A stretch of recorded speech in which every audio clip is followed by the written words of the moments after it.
हर दिन पावन श्रृंखला की आज 13 नवंबर की कड़ी में आइए स्मरण करते हैं वनवासियों के सच्चे मित्र भोगीलाल पंड्या जी को उनके जन्म दिवस पर। राजस्थान के वनवासी क्षेत्र में भोगीलाल पंड्या का नाम जन जन के लिए एक सच्चे मित्र की भांति सुपरिचित है।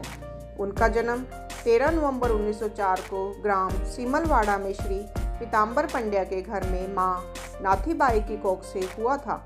उनकी प्रारंभिक शिक्षा अपने गांव में ही हुई। इसके बाद डूंगरपुर और फिर अजमेर में से उच्च शिक्षा प्राप्त कर उन्होंने राजकीय हाई स्कूल डूंगरपुर में अध्यापन को अपनी जीविका का आधार बनाया।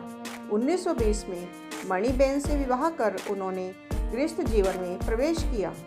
भोगीलाल जी की रुचि छात्र जीवन से ही सामाजिक कार्यों में थी। गृहस्थ जीवन अपनाने के बाद भी उनकी सक्रियता इस दिशा में कम नहीं हुई। उनकी पत्नी ने भी हर कदम पर उनका साथ दिया। 1935 में जब गांधी जी ने देश में हरिजन उद्धार का आंदोलन छेड़ा तो उसकी आग राजस्थान में भी पहुंची। भोगीलाल जी इस आंदोलन में कूद पड़े। उनका समर्पण देखकर जब डूंगरपुर में हरिजन सेवक संघ की स्थापना की गई तो भोगीलाल जी को उसका संस्थापक महामंत्री बनाया गया।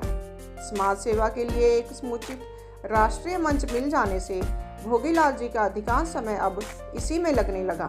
धीरे धीरे उनकी प्रसिद्धि सब ओर फैलने लगी, अतः उनका कार्यक्षेत्र भी क्रमशः बढ़ने लगा। हरिजन बंधुओं के साथ ही जनजातीय समाज में भी उनकी व्यापक पहुंच हो गई। वनवासी लोग उन्हें अपना सच्चा मित्र मानते थे।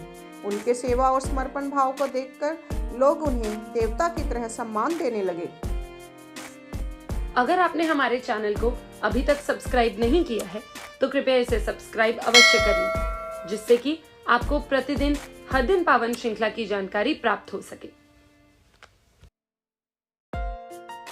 भोगीलाल जी का विचार था कि किसी भी व्यक्ति और समाज की स्थायी उन्नति का सबसे महत्वपूर्ण माध्यम शिक्षा है।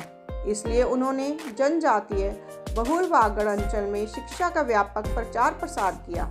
इससे सब और उनकी प्रसिद्धि वागड़ के गांधी के रूप में हो गई। गांधी जी द्वारा स्थापित भारतीय आदिम जाति सेवक संघ, राजस्थान हरिजन सेवक संघ आदि अनेक संस्थाओं में उन्होंने मेरुदंड बनकर काम किया। भोगीलाल जी की कार्यशैली की विशेषता यह थी कि काम करते हुए उन्होंने सेवाव्रतियों की विशाल टोली भी तैयार की। इससे सेवा के नए कामों के लिए कभी लोगों की कमी नहीं पड़ी।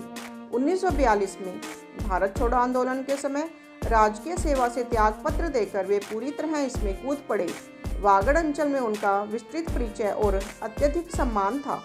उन्होंने इस क्षेत्र में सघन प्रवास कर स्वतंत्रता की अग्नि को दूर दूर तक फैलाया। 1942 से उनका कार्यक्षेत्र मुख्यतः राजनीतिक हो गया। फिर भी प्राथमिकता वे वनवासी कल्याण के काम को ही देते थे। 1944 में उन्होंने प्रजामंडल की स्थापना की। रियासतों के विलीनीकरण के दौर में जब पूर्व राजस्थान का गठन हुआ तो भोगीलाल जी उसके पहले मंत्री बनाए गए। स्वतंत्रता के बाद भी राज्य शासन में वे अनेक बार मंत्री रहे। 1969 में उन्हें राजस्थान खादी ग्रामोद्योग बोर्ड का अध्यक्ष बनाया गया। समाज सेवा के प्रति उनकी लगन के कारण 1976 में शासन ने उन्हें पद्म भूषण से अलंकृत किया।